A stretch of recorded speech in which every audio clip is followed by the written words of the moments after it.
2 days since somebody allegedly tried to kill Donald Trump again. And you're here at the podium in the White House briefing room calling him a threat. How many more assassination attempts on Donald Trump until the president and the vice president and you pick a different word to describe Trump other than threat? All right, before we get the answer to that question, I wanted to highlight Ron DeSantis' response to the whole situation. One of the best governors in the world has completely taken matters in his own hands after the second Trump assassination attempt. Let's listen to him completely go after the deep state FBI and why they should not be trusted to privately hold their own investigation without any transparency. Right now, Florida prosecutors say they're starting their own investigation into a second apparent assassination attempt on former President Donald Trump. Trump thanking law enforcement today. So here's the issue. They are trying to prosecute him in the Southern District of Florida. That's just a fact. So just think about that. You have an agency, they're prosecuting him in two different jurisdictions right now. They're prosecuting him in Southern Florida. That's on appeal to the 11th Circuit. They're also prosecuting in the District of Columbia for the January 6th stuff. So these are two major cases that these agencies are involved with. And so the question is, given that, and there's a lot of people who have a lot of issues with those prosecutions. I mean, as you well know, it's not like these are prosecutions that the American people have rallied behind. It has divided this country in big ways. And so the question is, you have those prosecutions.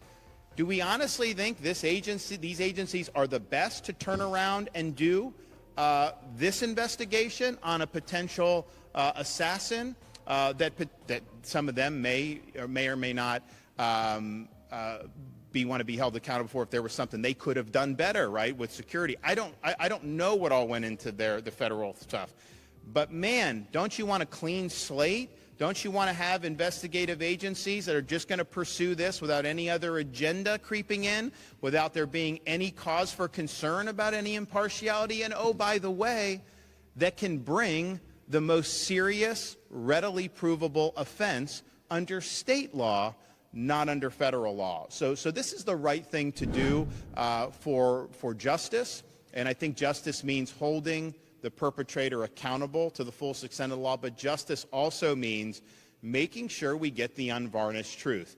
We haven't gotten the unvarnished truth about Butler, Pennsylvania. That's just a fact. We never got really any truth about Las Vegas when that happened. And so I think people are used to kind of the federal agencies taking control of things and then no answers happening. And we don't want that to happen in this case. That's not appropriate to happen in this case, especially when the state of Florida has multiple grounds with which to pursue charges against this individual.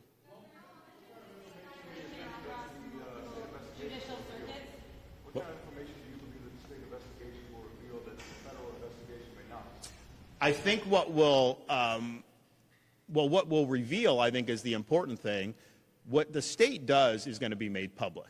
I mean, if you guys know who are from Florida, you can FOIA a lot of the stuff that's done in these investigations under Florida sunshine laws, and then they have a charge to be very frank and exercise candor with the public. I want the information to get out. I do not want any of the information kept under wraps. We're not a party to anything that happened in terms of the state of Florida government. I mean, we have been asked to help in the past on security, and we're always willing to do that. But that wasn't our primary. We were not responsible for it that day. We've not been responsible for any of the prosecutions that have been brought against the former president. So we're in a great situation to be able to look at this with clear eyes, get answers, and then deliver those answers to the public. I don't think anyone can honestly claim that the federal government has been forthright and transparent about its past investigations. That's just the reality. That's just how these guys operate. Apart from any type of political bias, that's how it's been really for many, many years. That's not how it's going to be here. And so we'll cooperate with all agency or all levels of government, because I think that some of those gun charges may be appropriate to bring, but not to the exclusion of bringing a charge for something like attempted murder. This is huge for Ron DeSantis to publicly question the federal government blatant contradiction in handling this case. There's no way you can trust the FBI when they are actively trying to prosecute Donald Trump. The president is in danger, and we need this case to be handled by a neutral party. And every time the left calls Trump a threat to democracy, it's dangerous rhetoric. And they're not just attacking him, they're attacking the millions of Americans who voted for him. It's a not-so-subtle way of saying, if you support this guy, you're against democracy. Now let's listen to the White House's response on this matter. 2 days since somebody allegedly tried to kill Donald Trump again. And you're here at the podium in the White House briefing room calling him a threat. How many more assassination attempts on Donald Trump until the president and the vice president and you pick a different word to describe Trump other than threat? Peter, if anything from this administration, I actually completely disagree with the premise of your question, the question that you're asking. It is also incredibly dangerous in the way that you're asking it, because American people are watching.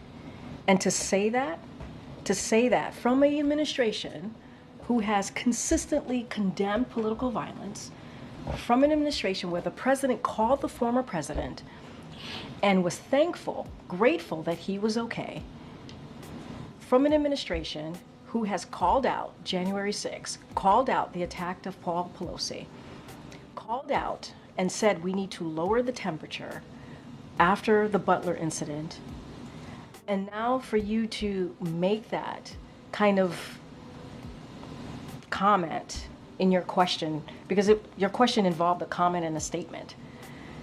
And, it is, that is also incredibly dangerous. So let me get this straight. Asking you a question is dangerous. But calling a presidential candidate a threat to democracy isn't? That kind of rhetoric doesn't just divide us. It paints a target on the former president. If Democrats really cared about democracy, they'd stop demonizing their opponents and start focusing on solving the real issues Americans face. Because the real threat to democracy isn't Trump. It's the idea that disagreement means disloyalty. And that's something we can't afford.